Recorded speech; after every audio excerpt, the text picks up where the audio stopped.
Welcome to our salsa cooking class. I am Betty Rodriguez. My name is Denise Garcia. We're excited to share some recipes with you that some of them have been handed down. We learned them from our parents and we've tweaked them from there, and we're hoping that you will do the same thing. So take the basic recipes we teach in this class and alter it, experiment, try it out any way you want to, and make it your own. And then teach your kids and hand it down. Some of the basic ingredients that you would need are onions, tomatoes, either red or green. These are our beautiful tomatillos. And then we would have some cilantro and lime.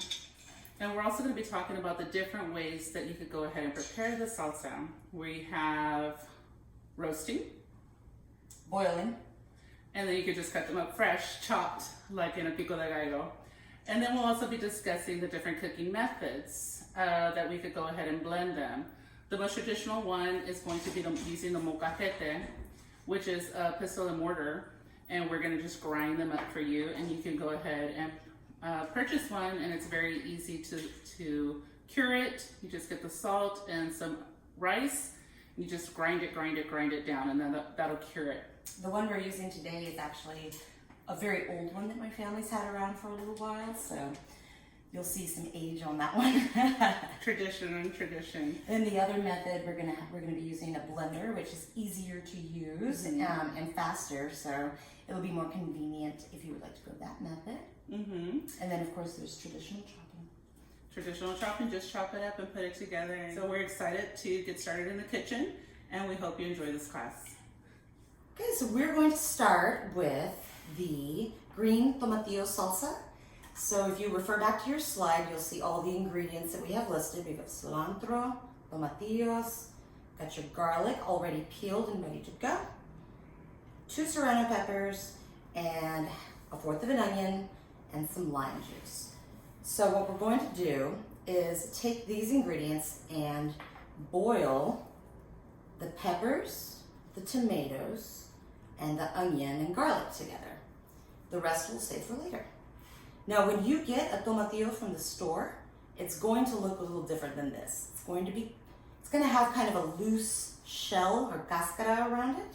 So you're going to take it, peel that off, rinse it off really well because it's a little waxy if you don't, and then you'll have what looks like this, a traditional tomato. So we're going to take these ingredients and go ahead and boil them, and I have a pot over here. You don't need any salt or anything. And you want to boil them until they are changed into a, I'm going to say, muted green color. And I'll give you a better idea of what that looks like as soon as these are ready to go. So we'll check back as soon as these are done boiling.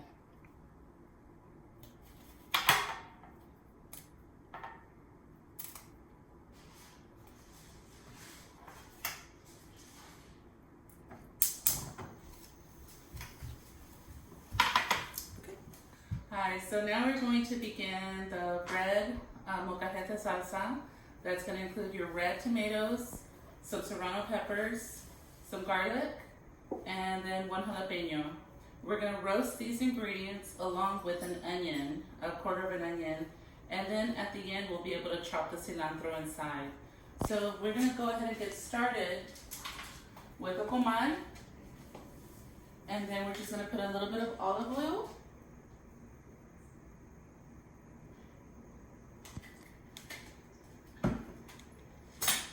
And we're just going to put the onion right on top along with the garlic. And then we're going to get our chiles. We're just going to spread the oil around a little bit. And we're going to roast these until they're blackened. And then we're going to be able to peel off the skins. Now we could also quarter them if you'd like, but then you'll see that the juices might run over and we'll lose a lot of the flavor. So that's why we just want to keep them in their skins, and once they're fully roasted, we're going to begin peeling them, and it'll be a lot easier to peel once they're nice and hot. Some people also will put them either in a paper bag or a plastic bag just to help the process along. But I just find a few minutes on the comal. The ones that are going to take the longer are going to be the tomatoes, because you have to keep on flipping them over. As the ingredients are getting roasted, like the garlic, since they're so small, that's when I'm going to begin to grind them with the molcajete. And when you're with the molcajete, you always want to go from dry to wet. So I'm going to go with my garlic first, and then I'll start taking out my chiles, and then my onion towards the very end. The last one is going to be the tomatoes, because or else it's going to keep splashing on me. With my molcajete, as the ingredients are being ground, I'm going to go ahead and put them in a bowl, and I'll mix them with a bowl, mix them inside the bowl. After that, we're going to add some salt and some lime juice, and we're going to start hearing them hiss in just a few minutes. So you're going to start seeing the coloration changing as they're going. You can see how it's already starting, the skin is already starting to peel a little bit, and it's going to be so much easier to remove. Okay, so now we're just going to take out the garlic and put it in our molcajete, and we're going to start grinding it. And the way you could go ahead and grind it is you could either do in circular motion, or you could go ahead and go horizontally and then vertically. It's really up to you. It's going to take a minute or so to really get them in there. So I'm going to lower my heat as these continue to cook to give the tomatoes some time. I'm going to give them one last flip before I start with the molcajete.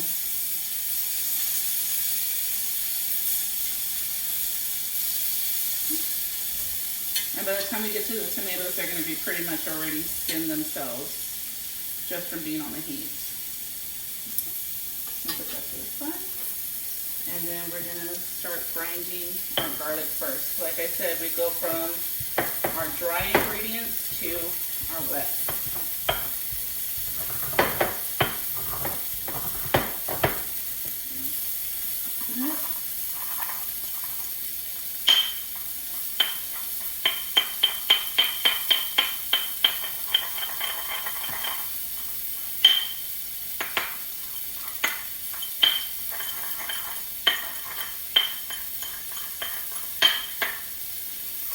And I love garlic, so if you only want to put 4, if you want to bring it down to 2, I like super garlicky salsa, so you could always adjust it to your own taste buds and what you enjoy.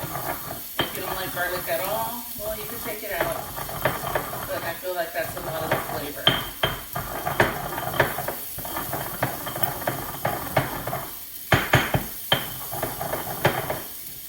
So you're wanting it to look similar to this.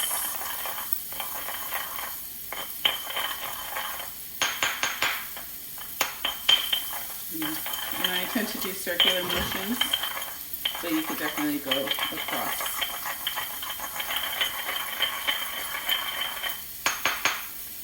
And then as I'm going along, I'm just going to be transferring it over to a bowl and collecting the rest of my ingredients.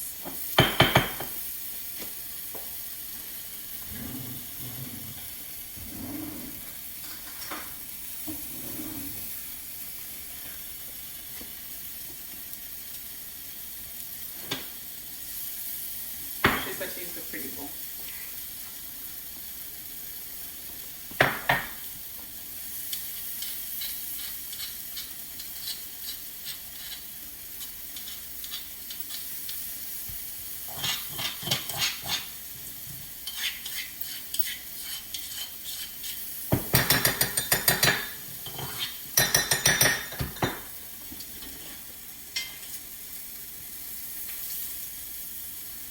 And I'm going to try and do my onions.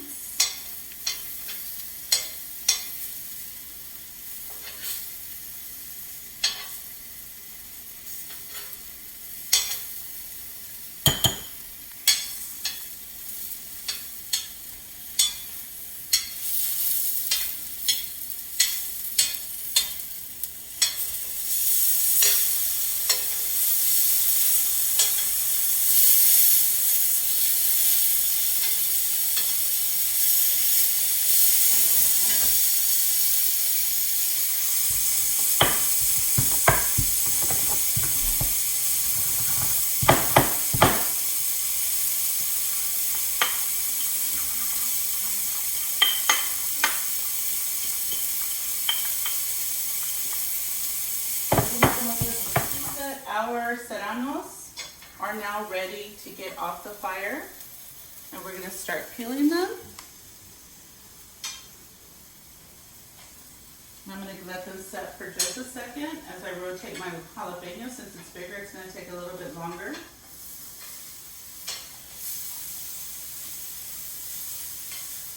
And turn my tomatoes again.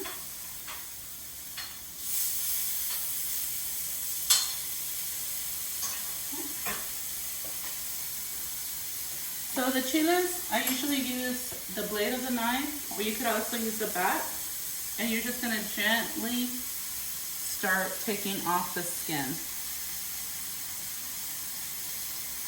And so once you take off the skin, then we're going to go ahead and mash it in the molcajete.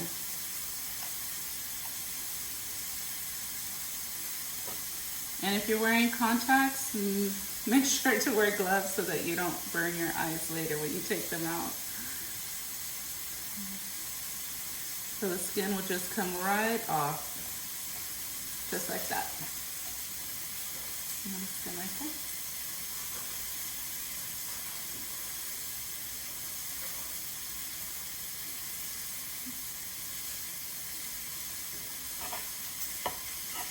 Fine. And you see how easy it is just to peel it right off. That's why it's so important to make sure that it's roasted on all sides. If there was a side that was still not roasted, then that would be the part that's still green and it would be harder to take off.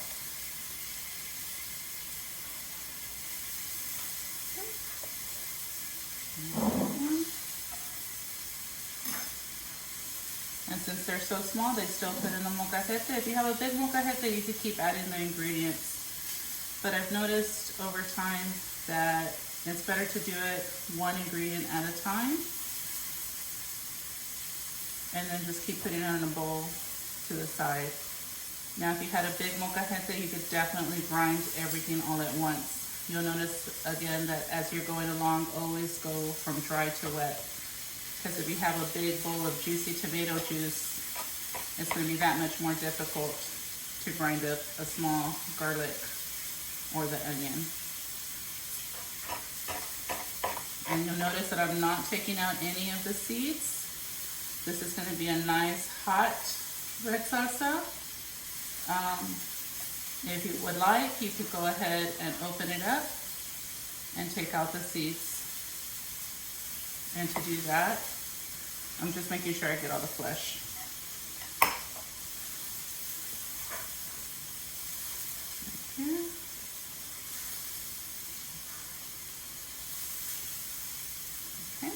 And if you did want to remove the seeds, you would just go ahead and cut where the stem was, and you could actually push them out, or you could cut it and open it. You see all the little seeds right there? I don't usually take out the seeds, so you could always just take them out, depending on your level of heat.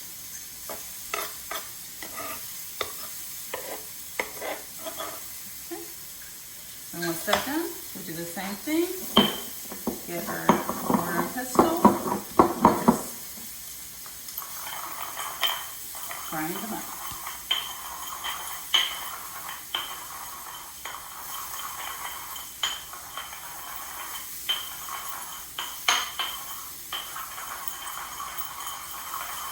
And you see how the flesh is kind of stringy? Just make sure to get it all down ground very fine.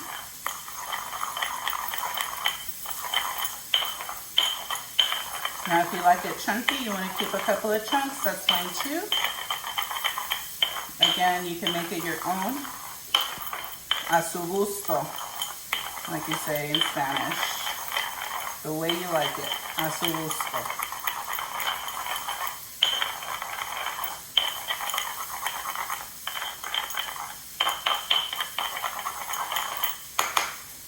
And now that my jalapeno is almost ready, I'm going to check on it, and that way I'll just grind all my chiles together.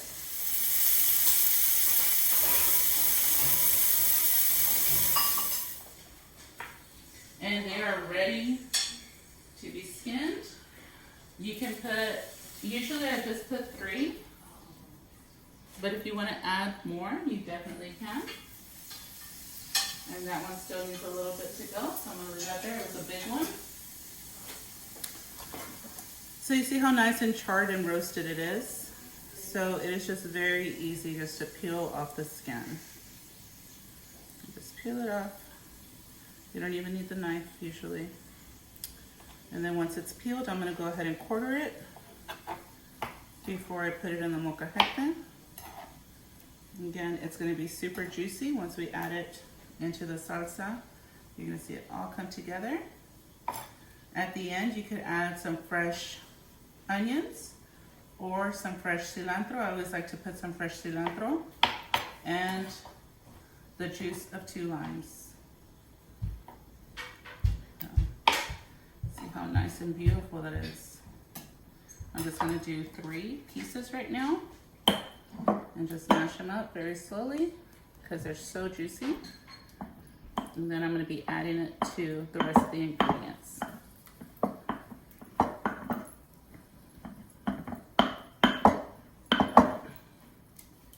And they're just so soft, they fall apart.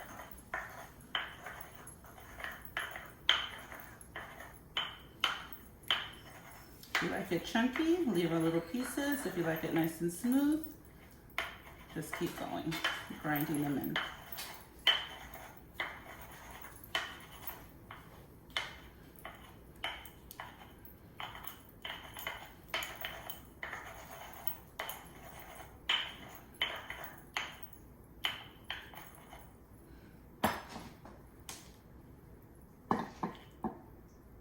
I'm going to keep the parts that are too chunky so I could grind them a little bit more. And put them over. There we go.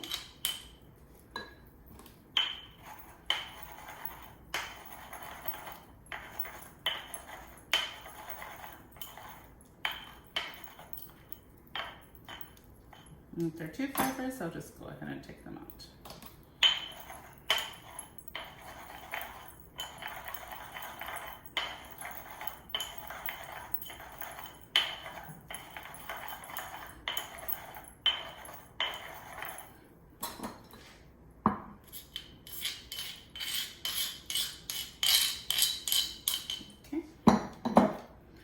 I'm going to add more tomatoes.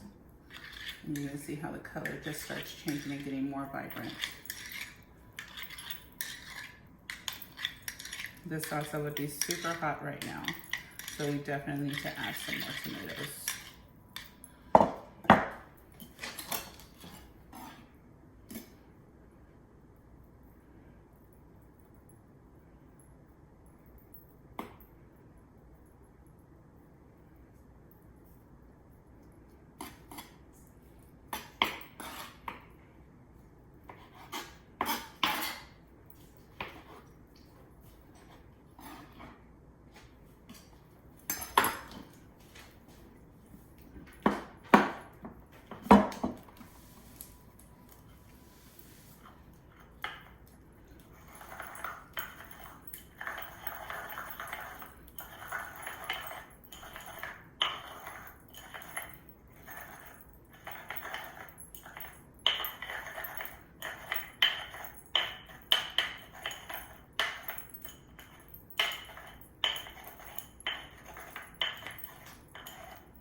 Nice red roasted salsa. And I'm going to chop up some cilantro to add it in. And go ahead and get the stems out. Just the leaves.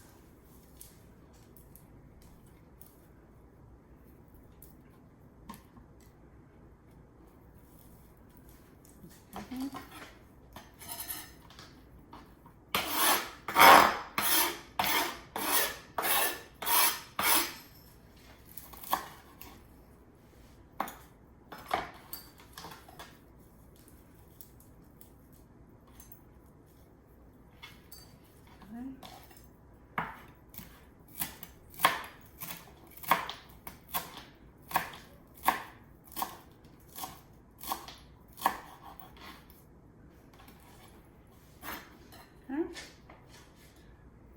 fresh cilantro. If you would like to add some fresh onions on top, and mix it all in.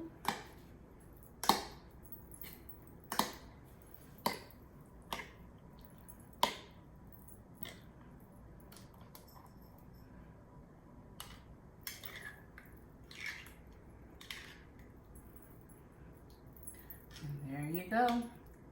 Some delicious red roasted salsa made in a molcajete. And very delicious.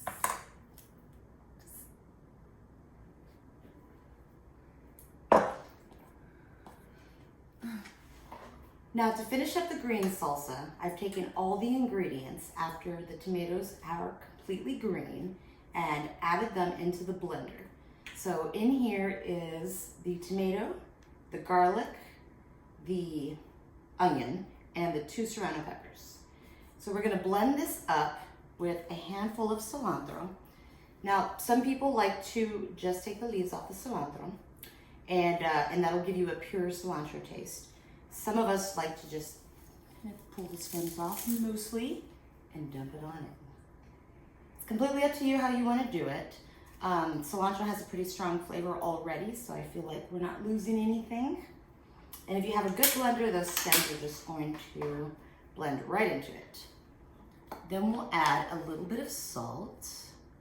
You can also wait to add your salt to the very end and see how everything tastes before you add your salt.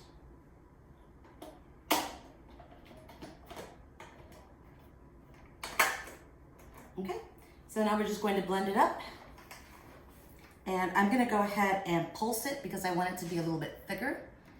Now the green salsa is kind of nice because you can create variations on it. You can make it chunkier or lighter. Starting with pulse because I want it to be chunkier at first. As we move on and create the variations, it'll become more and more liquefied.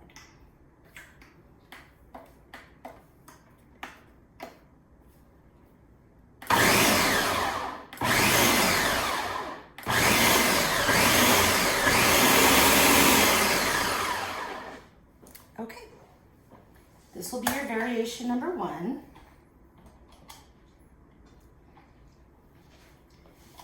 And depending if you like it or not, I enjoy adding lime juice to it.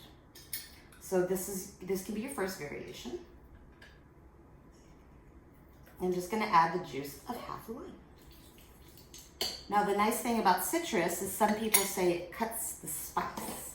So if you have a particularly spicy salsa, your peppers are a little bit hotter than you anticipated. I understand, I don't know if it's actually true, that adding lime or lemon juice can help cut that.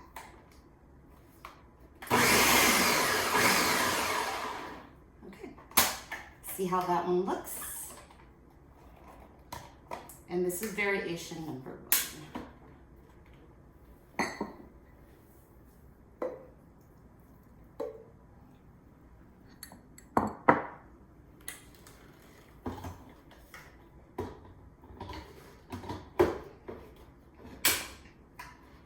For variation number 2, what we're going to do is add half an avocado. Now, since I've already taken some out, the recipe actually calls for a full avocado, but I'm only going to use a half avocado because I just poured out quite a bit of it. It's up to you as to how creamy you would like it.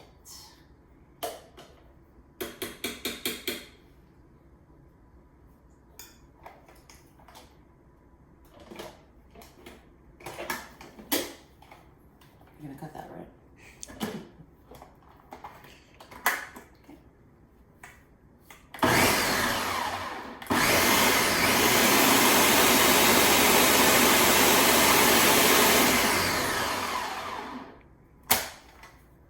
So I am liking the avocado, but I think I'm gonna add a little bit more because I like it to be a little creamier and I want some chunky avocado in there. So I'm gonna go ahead and add a half of the half for this particular salsa. And of course, it's all about variations, so be up to you.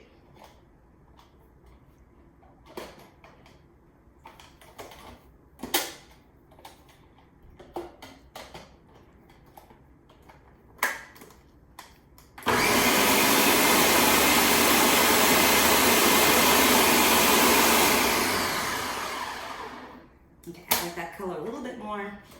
So I'm gonna go ahead and go with that. So this will be variation number 2. And it is an avocado green salsa. Level. So you kind of hit everybody's taste by making this variation. But I encourage you again to test out what you like. You can add bouillons for flavor, cumin. There's so many different varieties of peppers out there. So experiment, find out what's right for you, and come up with your own recipes and share it with us because we'd love to hear about it. So we just wanted to kind of go over a few add-ins that you can add to your salsa to personalize it, add different kinds of flavor. So we brought out some of our favorite spices. So this is paprika. This is a chipotle chili pepper. Another one that I don't have here is cumin, comino. So I enjoy adding those to my salsa. And then we, some people also add some bouillon, some tomato bouillon, chicken or beef. You would go ahead and either boil them in the bouillon flavoring, or you could always blend it in later. Lime goes a long way, and I just wanted to again reiterate how delicious our tacos can be if you add crema with queso vaquita. And this is our queso vaquita right here, and it is just a queso fresco. It's a fresh cheese, and you can also crumble it down and take your tacos from normal to extraordinary with one simple ingredient. I definitely encourage everyone to try their hand at making fresh salsas and trying to kick up that level that you would like for parties. Just chips and dip, Friday night at home with the girls, a good snack, and definitely fresh ingredients go a very long way in making it more delicious than anything that could ever be store-bought, and it's very easy. And I really enjoy using mine in salads even. And if you want to take it a step further, grow your ingredients yourself. Yes, gardening is fantastic. So from me and Denise, just want to wish everybody a happy Heritage Month and encourage you to just try your best in what you do when it comes to cooking, as we do, and remember your ancestry and all of the lessons that we've been taught over the years. So hope you get to cooking. And there's no bad salsa. Make many varieties. Share your favorites with us. We'd love to hear back from you.